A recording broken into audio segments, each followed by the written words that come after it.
بسم اللہ الرحمن الرحیم۔ السلام علیکم ناظرین، آج کی ویڈیو میں ہم بات کرنے والے ہیں سلطنت عثمانیہ کے بانی عثمان غازی کے بیٹے علاؤالدین کے بارے میں، جو بالا خاتون کے تن سے ہوئے۔ ان کا اصل نام کیا ہے اور یہ کیسی طبیعت کے مالک تھے اور تاریخ میں ان کو کیا اہمیت حاصل ہے۔ ویڈیو میں آگے بڑھنے سے پہلے اگر آپ نے ابھی تک ہمارے چینل کو سبسکرائب نہیں کیا تو چینل کو سبسکرائب کر لیں اور بیل آئیکن کو دبانا نہ بھولیں۔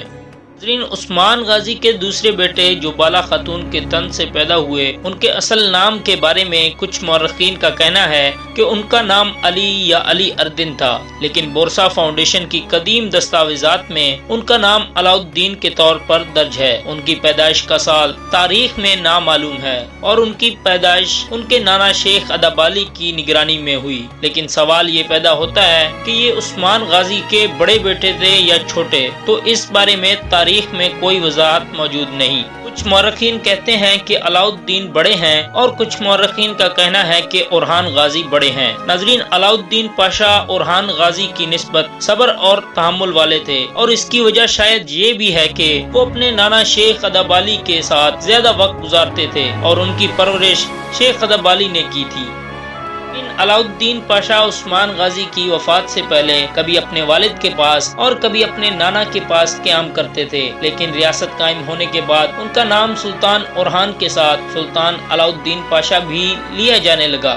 لیکن حیرت انگیز بات یہ ہے کہ وہ سلطنت عثمانیہ جس کے تخت پر بیٹھنے کے لیے آئندہ آنے والے عثمانی خاندان میں خانہ جنگی بھی ہوئی، اس تخت کے لیے اورحان غازی اور علاؤالدین پاشا میں کبھی کوئی بدنظمی نہیں ہوئی۔ تاریخ میں لکھا ہے کہ دونوں بھائیوں میں ایک ملاقات ہوئی جس میں اورحان غازی نے علاؤالدین پاشا کو یہ پیشکش کی کہ یہ سلطنت کیونکہ ہمارے والد عثمان غازی کی چھوڑی ہوئی میراث ہے، اس لیے اس کو دونوں بھائیوں کے درمیان تقسیم کیا جائے، لیکن علاؤالدین پاشا نے یہ کہہ کر انکار کر دیا کہ میں اپنے بھائی اورحان غازی کے حق میں دستبردار ہوتا ہوں، اور اس نے اورحان غازی کی بیعت کر لی۔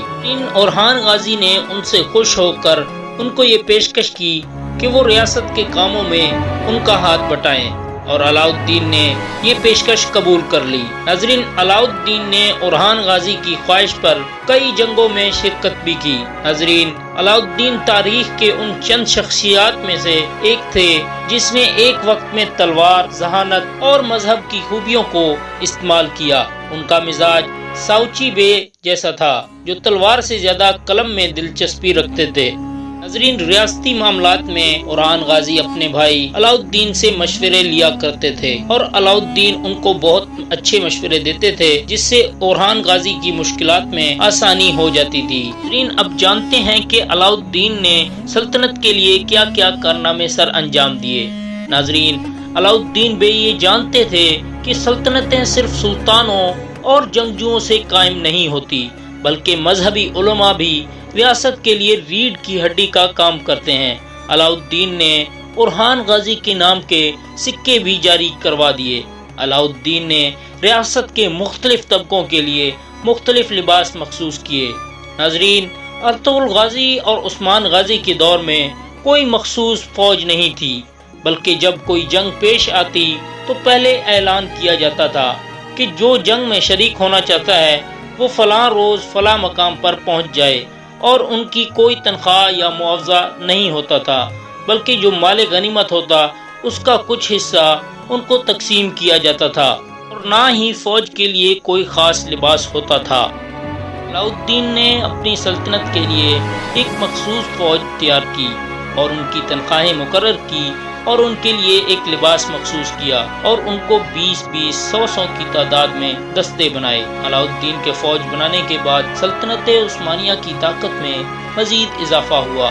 اس فوج کی وجہ سے سلطنت عثمانیہ نے مزید علاقے بھی فتح کیے اور اسلام کا پرچم مزید علاقوں پر لہرا دیا۔ ناظرین، علاؤالدین نے سلطنت عثمانیہ کے پہلے وزیر اعظم کے طور پر یہ کارنامے سر انجام دیے۔ ناظرین، اس امید کے ساتھ اجازت دیجیے کہ آپ کو ہماری یہ ویڈیو پسند آئی ہوگی۔